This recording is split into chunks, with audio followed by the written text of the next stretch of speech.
بسم الله الرحمن الرحيم. سبح اسم ربك الأعلى الذي خلق فسوى والذي قدر فهدى والذي أخرج المرعى فجعله غثاء أحوى سنقرئك فلا تنسى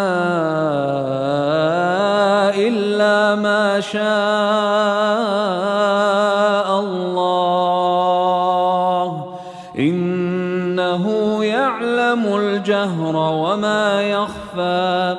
ونيسرك لليسرى فذكر إن نفعت الذكرى سيذكر من يخشى ويتجنبها الأشقى الذي يصلى النار الكبرى ثم لا يموت فيها ولا يحيا قد أفلح من تزكى وذكر اسم ربه فصلى بل تؤثرون الحياة الدنيا والآخرة خير وأبقى إن هذا لفي الصحف الأولى صحف إبراهيم وموسى.